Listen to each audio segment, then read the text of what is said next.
How and where to start a drawing?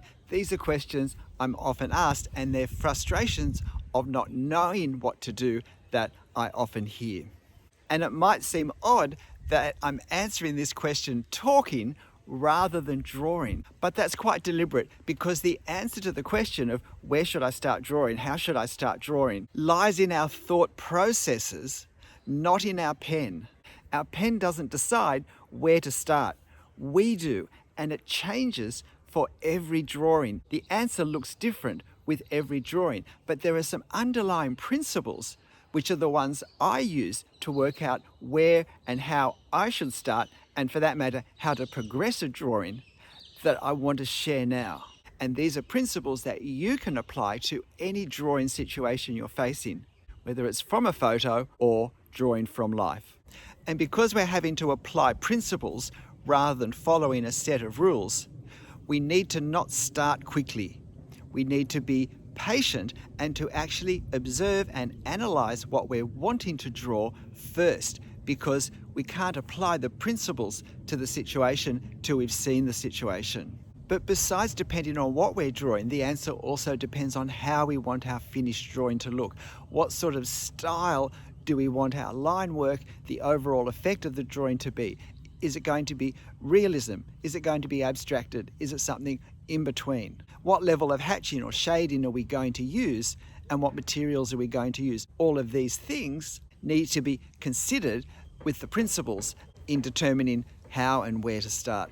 Let me also say that drawing is hardest at the start. Those first lines, marks we put on the paper are always the most difficult for all sorts of reasons.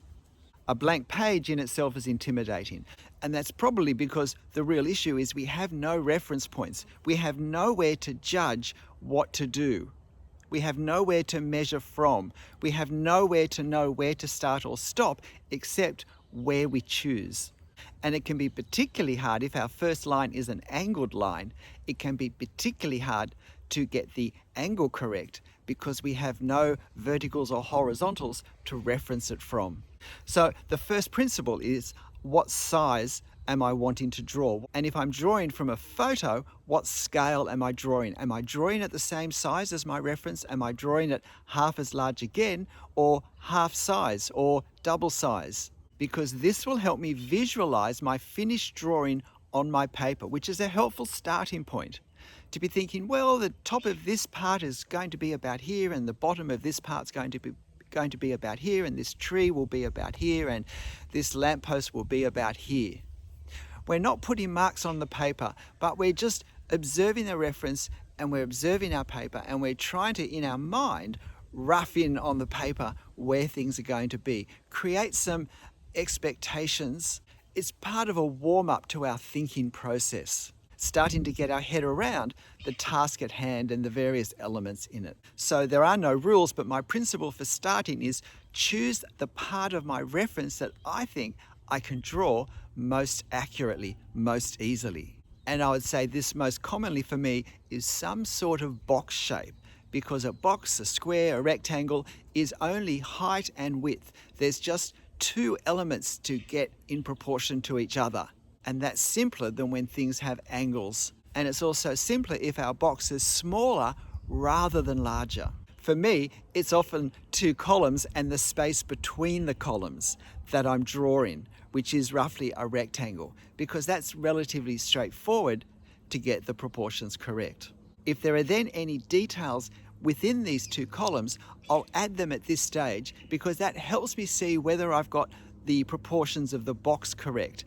If I can fit the details and have them look correct, then that's a good indication that my proportions for this starting box element is correct. And if that's correct, I can now extend beyond this starting point, using it as a reference, using it as a ruler, in effect. Let me add that I draw directly in ink, freehand. So I'm not using a ruler, and I'm not having the chance to use an eraser. So this way of starting and progressing a drawing is designed with those limitations. So the next principle is extending from that first section that I've drawn, referencing from that section, and often multiplying that shape, those proportions, across a wider area. And once I've drawn this, I've now got a larger element, and this larger element, made up of a number of smaller ones, becomes my new ruler, my new reference point, my new measuring stick. And I don't necessarily add all the windows and all the details at this point between the columns or whatever is relevant to my scene. But once I've got this larger section done, my third principle is go slowly. We are still in the early stages of the drawing, and speed is the biggest enemy because I can't erase any marks I put on my paper. But when I extend out now for further parts, because I have a larger reference point to refer to, I often add dots to indicate where I think maybe a corner or the height of something is going to be. And then I look at my reference point, I see where the dot is, I visualize what I now need to draw there going to that place with those angles, check with my reference and just confirm that it's looking right before I commit to the ink. My fourth point is that I measure angles. I get my pen, I'll usually put a dot first where I think an angled line is going to start or finish, and then I put my pen on that angle and slide it across to my reference to see if the angle's the same. If I'm drawing from life, I do the same thing, but I hold the pen up in front of me between my eyes and the angle, align it properly, and then just bring it straight down onto the paper. It works surprisingly well. But what I don't recommend, and this is my fifth principle, is trying to judge distance along a diagonal line. I find that's a very tricky way to do it. What I do instead is I look above or below that diagonal line, whichever way it's going, and in my mind I see the horizontal line that goes between one vertical, or one line at least, and a line that's going to be established by this diagonal above or below. And then I put a dot on my paper that's the same distance from my first line that this other vertical line is going to be. And then I visualize where that line will go up to meet the diagonal line, and that's going to be my corner point. I find that's far more accurate than trying to judge distance along a diagonal line. It's so easy to draw our diagonal line longer than it should be. The next point is, as our drawing starts to grow and we have more and more happening and we have more and more to reference from, I start to place some dots to show key spots where various key elements of my drawing should approximately be. So if I've been perhaps working in the upper part or the left-hand part, then in the lower part or the right-hand part, I might start to put dots to indicate, well, I think this is where this tree trunk will be, or I think this is where this street light will be, or I think this is where this building will end, or I think this is where the end of the drawing will be. And I don't lock these marks in my thinking, but they're to guide me as I now progress my drawing towards those marks, just to give me an additional tool to consider as I work out the proportions of whatever's moving in that direction. To make sure that I don't, say, take a building too far across because I'm concentrated on the detail of the building as I move across.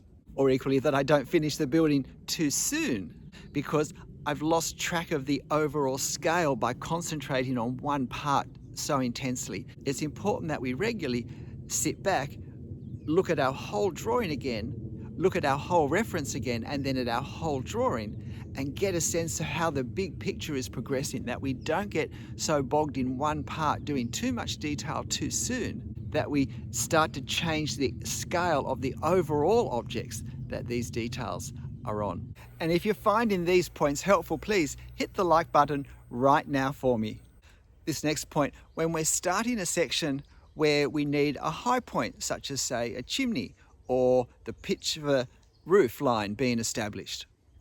Again, I use my dots, but I make sure on the reference photo I align where that dot is with what's under what I've already drawn in some measure, whether it's a window or a doorway, something that is already established accurately in my drawing, and I use that to align across the horizontal plane of my drawing that point.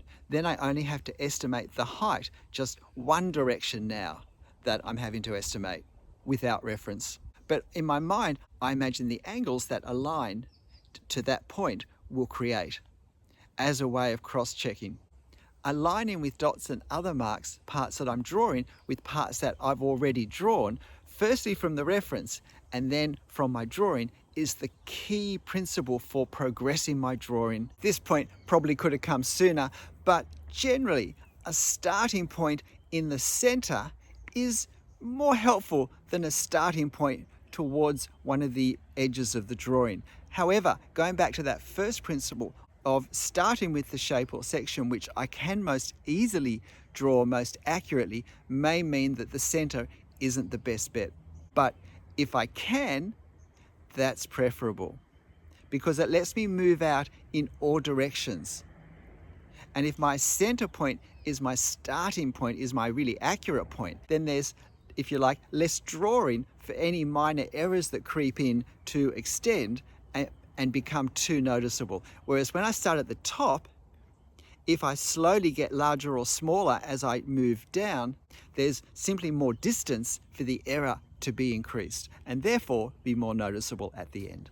Ground level is perhaps an intuitive place to start because it's at the bottom, it's at the ground level, and we often think of starting at the bottom and working up, starting at the ground and working up. But in my experience, it's not a very friendly place to start, and particularly for the sorts of streetscape drawings I draw frequently, that's a very cluttered area, which usually gives us less choices for clear geometric shapes somehow in the various forms we're looking at in the scene to start with easily. But we do need to make sure that we reserve paper space when we start to draw the things that go behind foreground objects, that we've got room to draw them once we've drawn some of what's behind them to one side or the other, and we can start to align where our foreground objects are so that the scale of the foreground things and the midground things stays the same. And finally, keep it simple while we're establishing our overall drawing. I said at the start, it's helpful with that very first section we do to add some of the detail within that to help us have a sense of judging are our proportions correct or not. But beyond that, it's better to keep things simpler while we move out, because if we find things aren't as accurate as we would like, the simpler the lines and the marks that we've drawn are at that point, the more options we will have to massage where that line or mark is with further lines and marks and perhaps get it looking more accurately placed than our first go. But if we've put all the hatching and detail in straight away, it gives us very few options of improving how it looks. G'day, I'm Stephen Travers. I hope these principles have been helpful, and I hope that when you watch my drawing videos where I do demo the drawing, that you'll be able to make more sense of what I'm doing, knowing that these are the principles I'm using as I draw. But hey, whatever you draw, whatever method you use, and however it turns out, make sure you have fun. I'll see you next time. Bye.